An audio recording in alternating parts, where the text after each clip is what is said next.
This is Daily Tech Now, where we cover breaking news in the tech industry every day. In today's news, Rivian, an electric vehicle manufacturer, has announced its decision to adopt Tesla's electric vehicle charging standard for its future lineup of vehicles.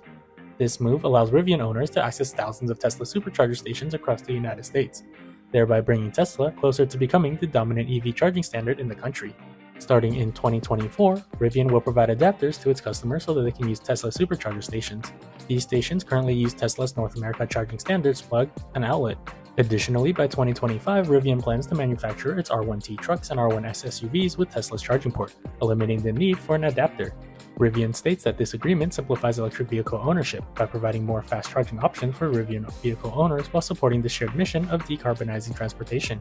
Ford and General Motors have also made similar announcements about adopting Tesla's North American charging standard, giving Tesla an advantage over the established charging standard known as the combined charging standard, which most EV manufacturers in North America currently use for DC fast charging. Despite this partnership with Tesla, Rivian affirms that it will proceed with its plan to install 3,500 fast chargers at 600 locations in the upcoming year as part of its Adventure network. This network aims to establish over 10,000 charging stations, including slower Level 2 chargers. Tesla's Supercharging network is widely regarded as superior to many third-party EV charging stations, most of which use CCS plugs or the less utilized CHAdeMO charging standard. Tesla claims to have approximately 45,000 superchargers worldwide, with 12,000 located in the US.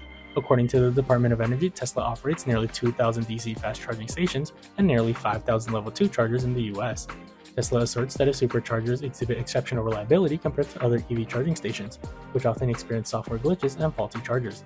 The company reports that the average uptime of supercharger sites in recent years have been 99.95%, a slight decrease from 99.96% in 2021. Until recently, Tesla Superchargers were exclusively available to Tesla owners. However, the company began offering access to non-Tesla EVs a few years ago. Earlier this year, the Biden administration mandated that Tesla grant access to non-Tesla vehicles in the US to access a portion of the $7.5 billion allocated for EV charging in the bipartisan infrastructure law.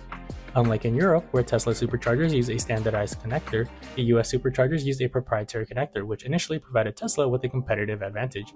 To enable non-Tesla vehicles to use these chargers, Tesla installed a device called the Magic Dock, which applies a CCS adapter to the connector. With Rivian, Ford, and General Motors now adopting Tesla's North American charging standard, it appears that Tesla's charging standard is gaining momentum and could potentially become the dominant standard in the EV charging in North America. This has been your Daily Tech News, and please subscribe and come back tomorrow for more.